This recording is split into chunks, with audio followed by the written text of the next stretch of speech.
When we look back on the history of Western Christianity over the last 6, 7, 800 years, we discover that quite a lot of the ideas in the mainstream of Christianity, both Catholic and Protestant, both liberal and conservative, has been far more influenced than people realize by ideas that come not from the Bible, but from Greek philosophy, and particularly Plato.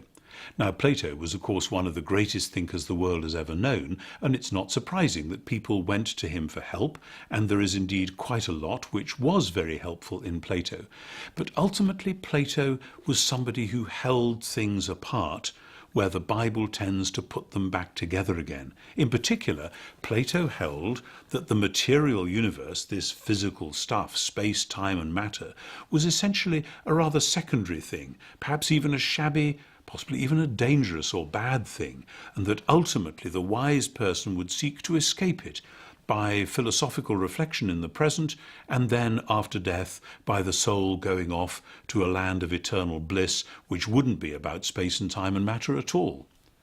By contrast, the view we find in the Bible, which you could call the Hebrew view if you like, the view we find in the Bible is about the goodness of creation, about a God who has made a world full of space and time and matter, teeming with life, with animals and plants and ultimately human beings, and who looks at that and says, "This is a wonderful place. This is very good. I love it. It's terrific."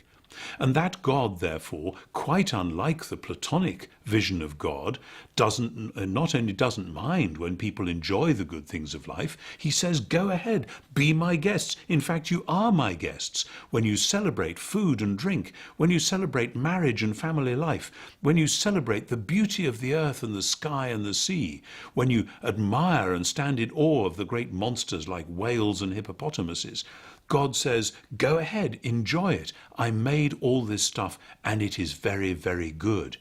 And what's more, I am going to flood it with my glory, with my life, with my love one day, so that it is like itself, only much, much more so.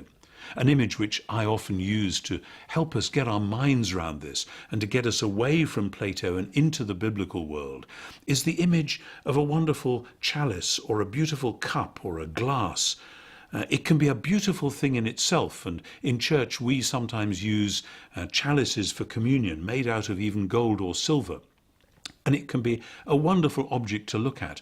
But then when you pour the wine in it, and when the wine takes on the meaning it does within the sacrament, the chalice is still a beautiful thing, but it is now filled with a new significance, a new meaning.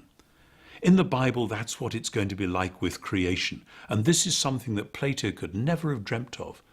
The whole world is a beautiful place as it is, but it's lacking something.